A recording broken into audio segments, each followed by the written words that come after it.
Hello, bachon. Let's read the question. The question is, using Planck's formula, derive the approximate expressions for the space spectral density U of radiation in the range of h cross omega much less than kT. Uh, and the formula in this range is called Rayleigh-Jeans formula. So, first of all, let's discuss Planck's formula क्या है, उसे हमें निकालना है. इस limit में जो formula आएगा उसको रेले-जीन्स फार्मूला कहते हैं. So let's discuss the concept. Max Planck ने जो एनर्जी डेंसिटी की स्पेक्ट्रल एनर्जी डेंसिटी का जो फार्मूला दिया था ब्लैक बॉडी रेडिएशन के लिए, वो क्या है, यू वी डी वी. ये जो फार्मूला है, this is for spectral energy density for black body energy density. ठीक है, U V D V is equal to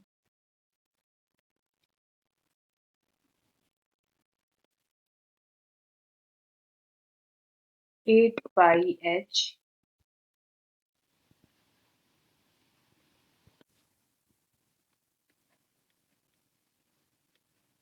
8 pi H upon C cube V cube D V upon E to the power H mu upon के T minus one. ये mu क्या है, frequency है. यहाँ पे omega है तो इसको ऐसे भी लिख सकते हैं, U omega D omega. Omega से भी फ्रीक्वेंसी को डिनोट करते हैं. 8 pi H upon C cube omega cube d omega upon E to the power h omega upon के T minus one.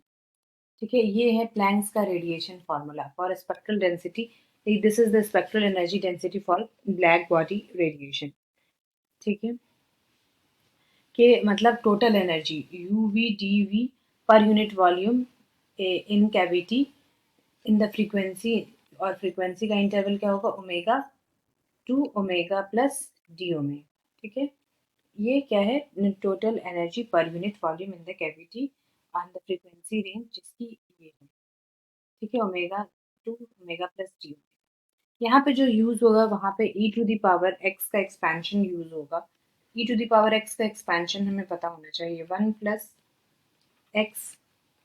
X square by 2 factorial plus x cube by 3 factorial and so on. ठीक है, अब जो है हम क्या करेंगे, ये जो प्लैंक्स का रेडिएशन फार्मूला है इसमें e to the power h omega upon के टी को एक्सपैंड कर देंगे.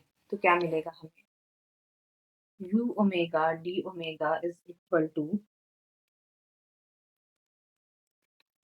8 pi h upon c cube omega cube d omega. और जो डिनोमिनेटर में आएगा वो क्या होगा, एक टर्म तक लिखें तो इसको हम लिख सकते हैं 1 प्लस h ओमेगा अपॉन के टी -1. ठीक है, -1 तो ऑलरेडी था, ये वाला -1. और यहाँ हम ये एक टर्म इतना तक लिखा. और हमने अज्यूम क्या किया है कि h omega is much less than के टी. मतलब ये जो है लो फ्रीक्वेंसी रेंज के लिए, जब फ्रीक्वेंसी कम है तब के लिए, ये हमेशा ये पॉसिबल नहीं है. अगर ये हाई फ्रीक्वेंसी के लिए करेंगे तो अल्ट्रावायलेट कैटास्ट्रॉफिक हो सकता है. ठीक है, तो ये 1 और -1 कट गया. और हमने अप्रोक्सीमेशन क्या लिया है कि h cross omega is much less than के टी. ठीक है, तो ये क्या हो जाएगा, which is equal to 8 pi h upon p cube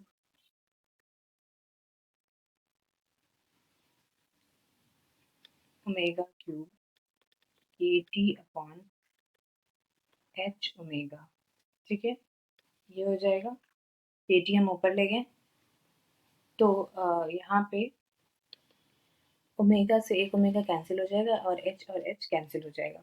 हमारे पास जो फॉर्मूला आएगा U omega D omega is equal to 8 pi kt. K is Boltzmann constant. T at particular temperature. K Boltzmann constant है, जैसे Planck constant.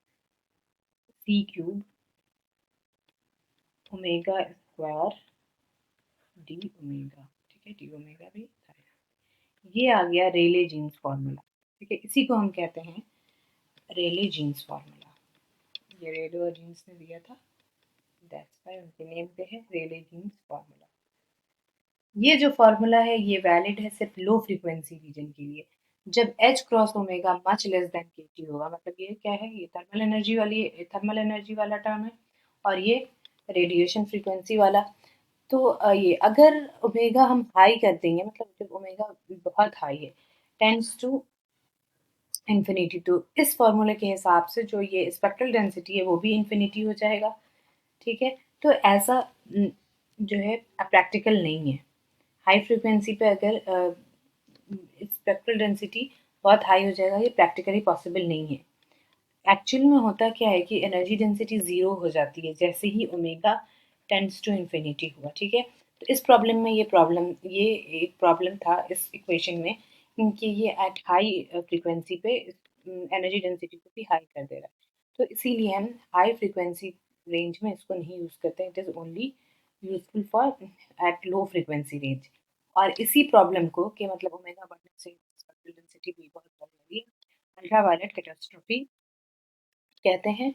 और planks radiation formula जो है ये high frequency range पे भी पॉसिबल है, ठीक है। Ultraviolet catastrophe Planck's radiation formula ने ओवरकम कर दिया, और ये जो रेले जीन्स फार्मूला है ये लो फ्रीक्वेंसी रेंज के लिए।